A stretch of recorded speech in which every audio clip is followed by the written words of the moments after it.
Here in the United States, we're used to buying our games in boxes from a store. For a lot of gamers, if a game wasn't sold in an actual physical store, then the game may as well not exist. However, this isn't the case for the game industry elsewhere in the world. For example, in South Korea, the primary method of video game distribution is by having games pre-installed on PCs and internet cafes. South Koreans call their internet cafes PC banes, and since the mid-90s they have been among the most popular hangout spots for teenagers.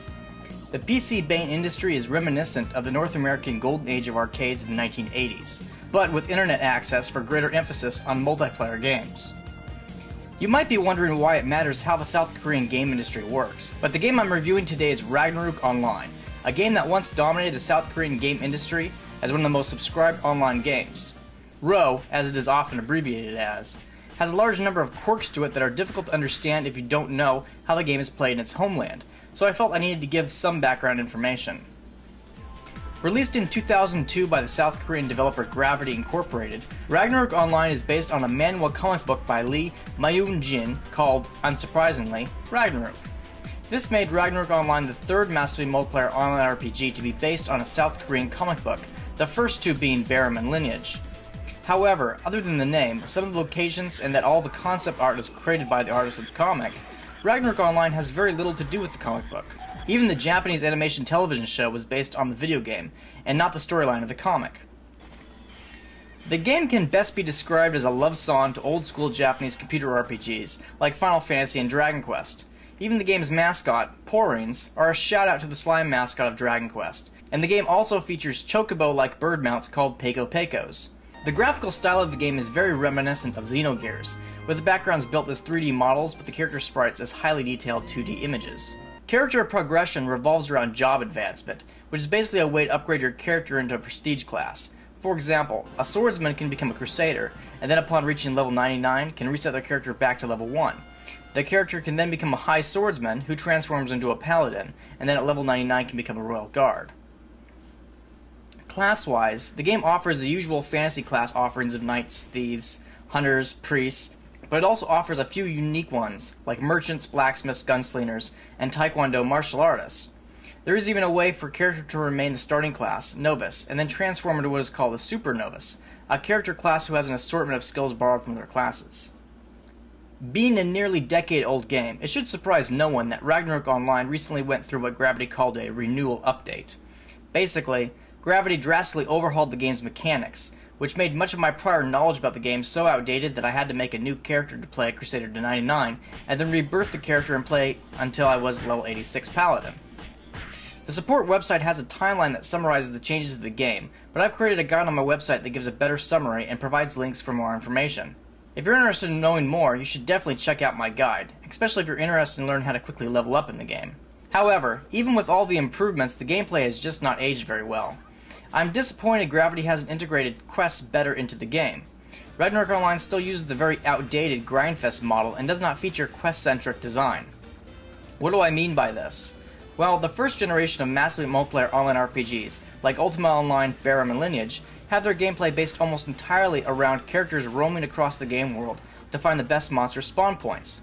By camping maps with enemies that give excellent experience, but are relatively easy to kill, characters can quickly level up. Players refer to these kind of games as grindfests, and that is definitely the kind of gameplay Ragnarok Online clings to, and explains why the game is so heavily botted. Spawn camping-centric design coupled with the insanely low drop rates of rare items encourages botting, because the game rewards repetitive and mindless killing. In comparison, a more modern massively multiplayer online RPG design is the quest-centric design. This is basically what World of Warcraft is. In a quest-centric design, the most efficient means of experience accumulation is not by killing and respawning enemies, but by completing quest chains that guide a player through a story. Ragnarok Online has always offered quests, but the majority of them do not give experience rewards upon completion. The Renewal update has added a number of quests called the Eden Group quests that are designed to allow a character to quest themselves from level 1 to 85 in a few days, but the level cap for the game is 150. If you want to go from level 86 to 150, you're going to have to grind your heart out on monsters that constantly respawn. And this is where Ragnarok Online needs the most help in order to remain relevant in today's market. I don't know what the subscription numbers are in South Korea right now, but in Europe and North America they are steadily dropping. It is strange for me to see the game's official server population reduced to such low levels of a few thousand. This was once the most subscribed game in the world. Gamers today just expect quest-centric design, with some kind of story to entertain them, and they have very little patience for mindless mob farming. The other major problem is that the game doesn't really become fun until you reach the last few levels, and start engaging in boss hunting and the PvP events, especially the War of the Imperium, which is a guild free-for-all PvP event, where guilds attempt to capture and defend castles. The advantage of having a castle is that your guild members gain access to special dungeons with above average experience, and can hunt boss monsters with less competition from other players. Castles also spawn treasure chests that allow guild members to gain rare items. Guilds with castles can also quest for some of the strongest items in the game, referred to as god items. The War of the Imperium happens to be one of my favorite PvP events that I've found in online games. It really does give guilds a purpose to exist, whereas in many massively multiplayer online RPGs, I feel there isn't any useful activity for guilds to do together that cannot be accomplished by partying with non-guild members. I believe that the measure of a good massively multiplayer online RPG is how well it encourages communities to be formed, and Row definitely does that function well. Guilds who farm items together as a group can exploit the low drop rates and increase their chances of obtaining rare items.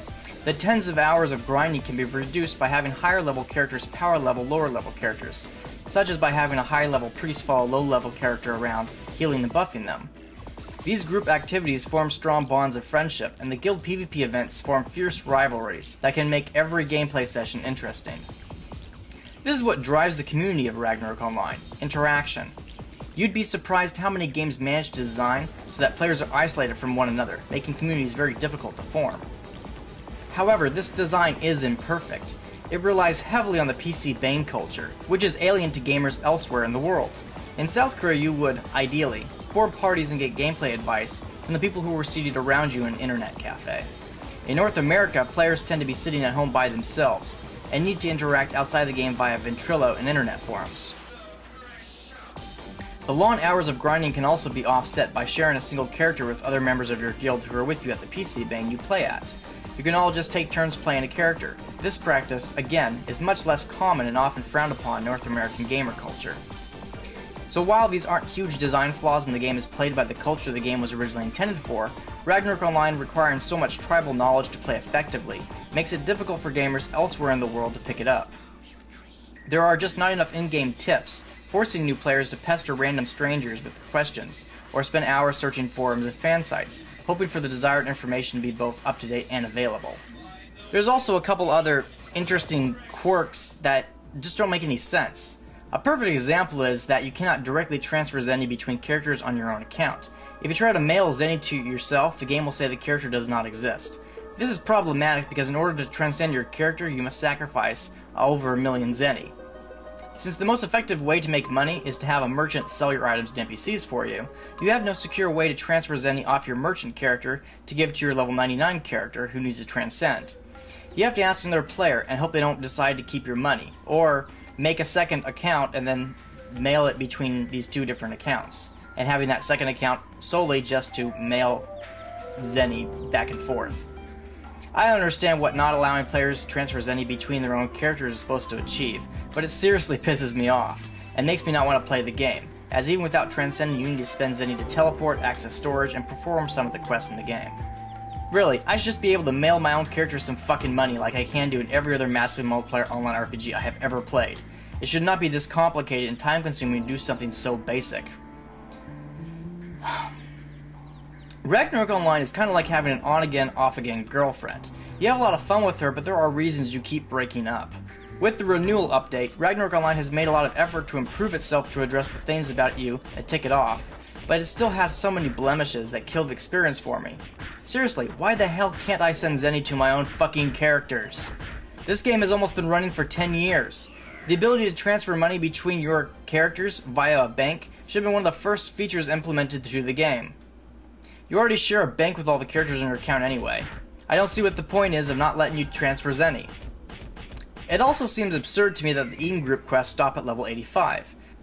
You were able to solo your way from level 1 to 85, but now you can't after this point?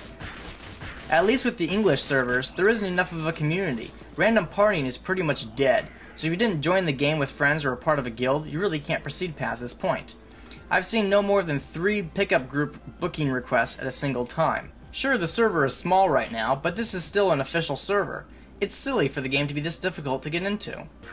Their monster drops also need some updating. The levels of monsters were moved around during the Renewal update, but the value of their drops did not change. I'll explain why this is so problematic. Take kobolds for example.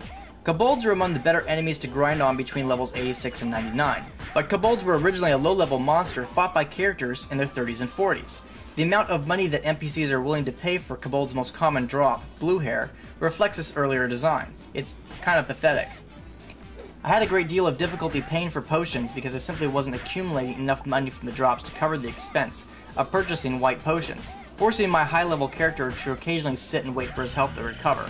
This was incredibly boring because it could take upward of 5 minutes.